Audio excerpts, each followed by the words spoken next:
Welcome to the Pen Leader Podcast, where strategic leaders get straight to the topics, strengthening our awareness and sharpening our minds. The Pen Leader Podcast is produced by Roar, a production division of Mays & Associates Ltd. Find out more at www.maysassociatesltd.com. Now here is your award-winning host, Dr. Ann DeGore. And welcome back to the Pen Leader Podcast. Today we're going to be talking about the power of green.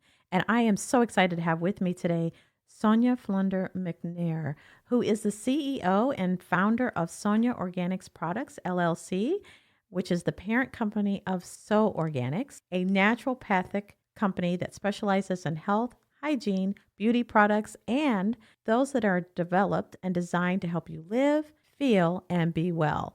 She has been doing this business for more than 40 years, and I'm going to have her talk about her story. But what's amazing about what she's going to be sharing is really how that power of green has influenced her life and how she looks at it as a opportunity for leaders to really build it into their organizational culture in a way that's holistic. So without further ado, I'd like to welcome Sonia. Hello, Sonia. Hi, Dr. Gore. I'm so glad to be here. Thank you for having me. So I'm going to start off with the power of green and really, what inspired you to become Urban Holistics and then the Sonia, component of being organic. Yeah. Can you talk about that? Sure. So just to explain to our listeners, Sonia Organics is the parent company for So Organics, which is the product line. It is a registered trademark for the products. The nonprofit 501c3 is Urban Holistics. And the organization was created based off the need of the community. So I recognized the need, and the need was beautiful spaces, holistic spaces. I felt that driving outside of your community to be within a holistic setting should be no more. You should be able to, within your community, have holistic settings. Seen a number of neighbors and individuals who, because of food prices, really trying to become that holistic, almost urban farmers. And some are doing it not so well because I don't think they knew what they were getting themselves into, but they're trying to be leaders in their own health and well-being. Can you talk about the difference? I mean, because there's a difference between farming and having a garden. It is. It's a big difference. And right now we are seeing a lot of people that are trying to combat egg prices that would like to purchase chickens and have their own backyard operations. But I will be honest and tell people that it is very expensive and very time consuming to take care of chickens, to get a few eggs. It's a lifestyle that you have to create within your own living quarters. And to sustain yourself, we're all trying to plant a seed or, like I said, get some livestock that's helping us with the eggs or the egg prices that's soon to be coming down, I hope. Holistic lifestyles are not really taught in school. It's not really passed on unless you have parents like I had that was raised that way. Our grandparents are on both sides were very, very conscious of making sure that we're able to sustain ourselves when we have problems like this environmentally, or when we have trending subjects like eggs and shortages for eggs. So how do you get through that? And that's how we teach not only the community, but leaders how to sustain themselves. I think it's important to know that you have this environment where people are going to work, they're going into an environment, their own cultures there, and those conversations about egg prices and what's going on in the grocery stores, concerns about when things might be limited. How do you have that conversation with leaders to help them with talking to their individuals that work for them on what either the company can do or what they can do to help, offset some of this? Education. To offer your staff or your team holistic resources. And that's the educational component that we are missing when it comes down to say, hey, how are you doing? And then if you really sit and listen to a person that tells you how they're doing, most of us really have not understood how to slow down and stop exchanging our wellness for the grind. We have people that go and go and go and really don't take the time out to effectively take care of themselves. And as leaders, how effective can we be if we are not even teaching this to our staff and also living it? Because they can tell if we are not being effective leaders as far as, offering the holistic type of practices in our buildings. One example can be plants. What type of plants uplift your mood? What type of plants cleanse the air? We have closed quarters. We have people that are in close proximity of each other. And how can we just combat that with aromatherapy or plants? It's a way to bring wellness into the workspace. You know what? Can you go a little bit further with that and explain what that would look like in a workspace? For example, if you were decorating or, again, recalibrating an office space and you said, I wanted to make it feel a little bit more welcoming to staff to come in.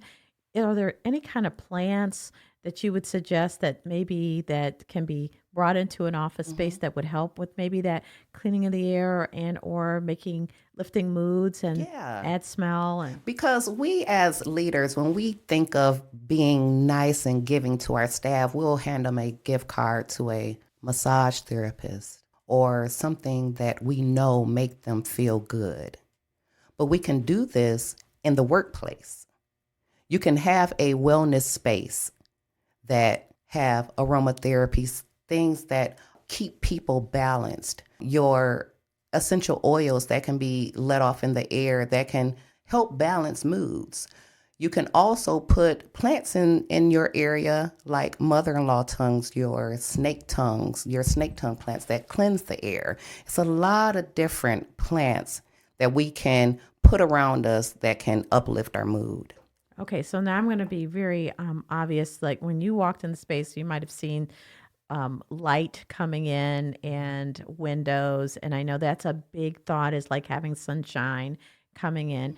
But I have to admit, I'm the first person to say I don't do well with plants. For those listening, I know my husband would say, yes, she'll kill a plant in a minute.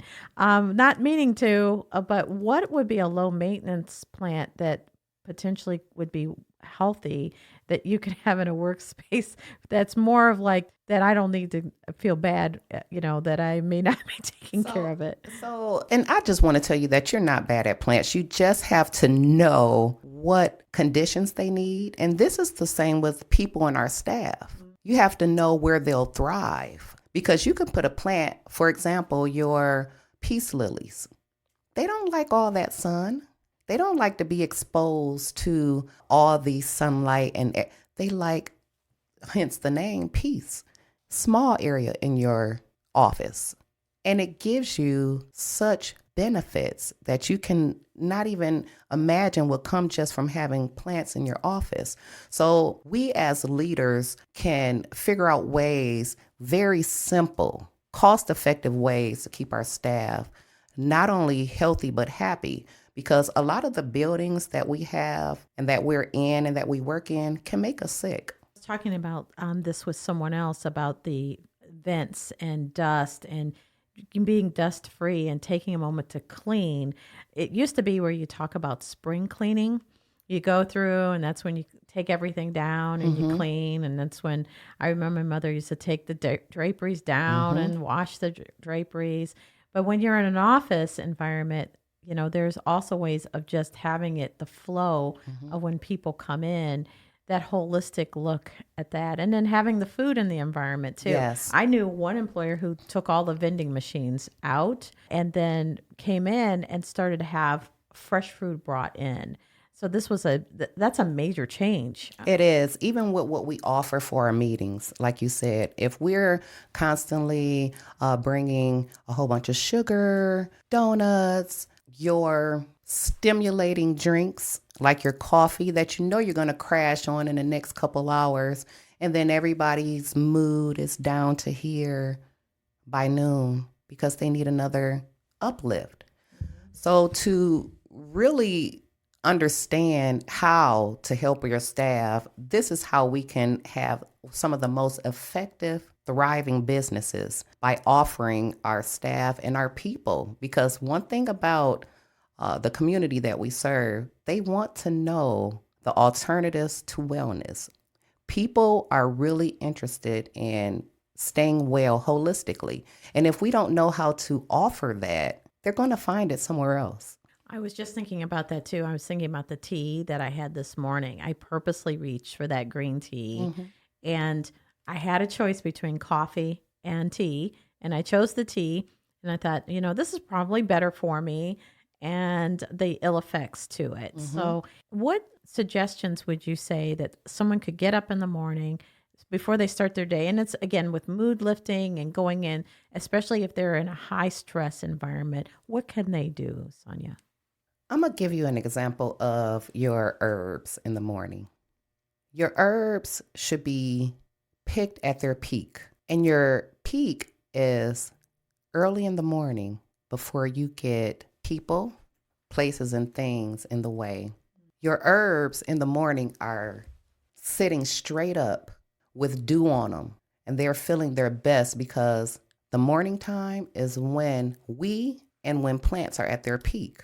By the time we get off of work, when you go out to your garden or your space that have plants and you look at them by your early evening and they're hunched over, they're tired, they haven't been watered yet, it's not the time to cut them off and pick them like, oh, we got the best herbs of the day. No, you got them at the time they're most tired.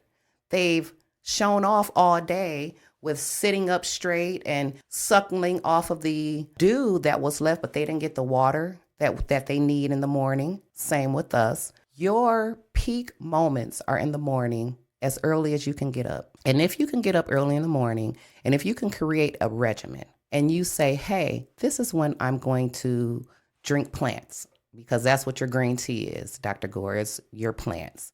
If you want to incorporate a meditation or a yoga routine or something that moves the mind, body, and the soul before you put yourself in a work setting. This is how we take care of ourselves before we are able to take care of anybody else. I think it's really critically important to remember about the fact that you have, I think it's similar to being on a plane when they say you have to put the mask on yourself before you can help anybody else.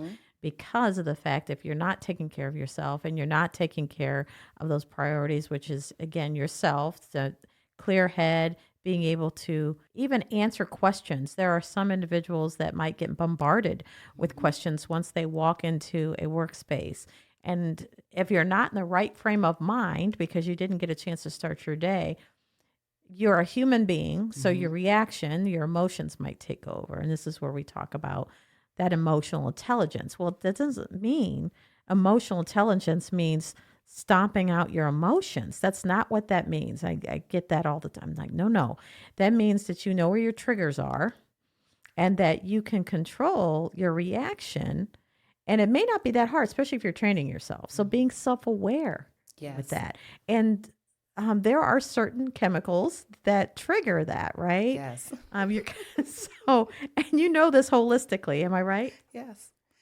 It's funny you said that because those are some of the characteristics that we as leaders have to make sure that we're aware of: our emotional intelligence, being authentic, and making sure that we are transparent in what keeps us well. I have a whole lot of people that I have to take care of every day, from adults to kids. And if we're not able to self-regulate, if we can't check ourselves like we do others, it's going to be a hard road to get people to not only listen to you, but to trust what you say. And our communities, regardless what community you're in, has that level of distrust. when it comes down to entities, leaders, and organizations. So when you can become a real person and you can basically show the community or your staff that sometimes I'll fall short too, but this is how we bounce back and we come back the next day. Every day is a new day to start over. So to show how we can effectively lead holistically has been important for me to be an example of that. So with that said, I've got to ask you this because you sound like you've got a great day every day you start out because you're self-regulating. I really do. Oh, you do. You're holistically looking at it. So one of my most powerful guests in that area, I have to say, and that vibe comes through when you engage. What are you reading, and what are you doing to relax since you're starting off so relaxed? I am reading a biblical herb book. And it is a book that was copywritten by a local organization here. And it was written by a woman, I forget her name, but it's a very small but powerful book. Because when we go back to biblical herbs or biblical plants, we have been given resources biblically. And that is your plants with seed, your herbs, your food laws, and your laws on how to treat people, each other, your partner, your people that work for you. It is laws that is lined up for you to follow.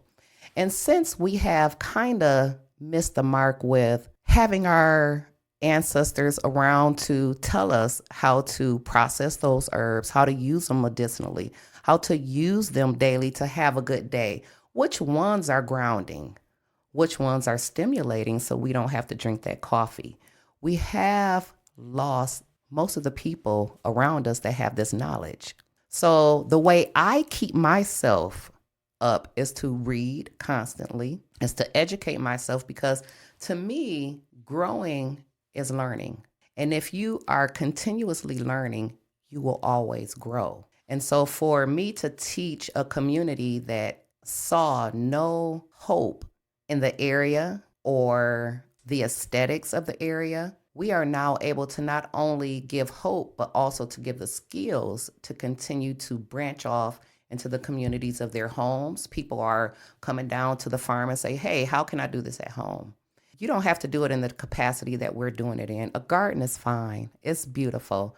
To have a USDA farm is great too. But you don't have to do it at that capacity. You could do it in the way just to sustain yourself and your families with the bare minimums that we will need in the summertime. When we think about what happened off in the West Coast, the fires, the environmental issues that happened to where most of our citrus and our fruits come from, we will see the results of high prices and lack of bulk amount of foods that we're used to seeing. We're going to be humbled in the years to come when we realize what's really going to take place with our food industry.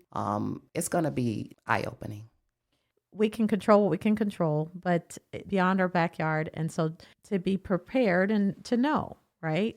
Have the opportunity to have holistic settings when we go and get our hair done, when we go and get our nails done, when we go to the stores, because I'm not a true fan of going to the store, especially to shop for food. The hustle and bustle, you get people already with their frowned up faces. People don't like to stand in line. They don't like to self-check out.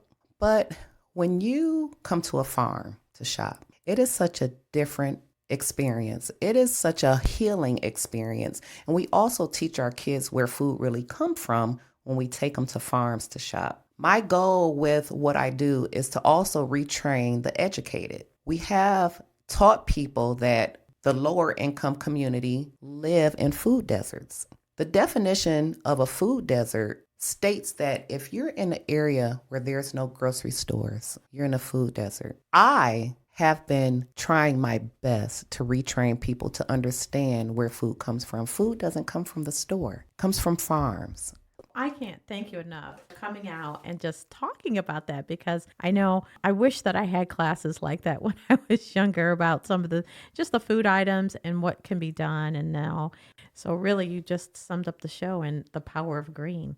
And I think that says quite a bit to it. So I can't thank you enough for coming on the Thank show you. and sharing that. I really, truly appreciate it. And I'd like to thank our listeners too, who have been sharing the show and liking it from all over the world. We're very excited to have you listening. And of course, if you have any feedback about the show, please share it at info@maesassociatesltd.com. We appreciate that. And we also would like to say thank you to our sponsor, Jody Zink from ESP Realty. We really appreciate her time and sponsorship.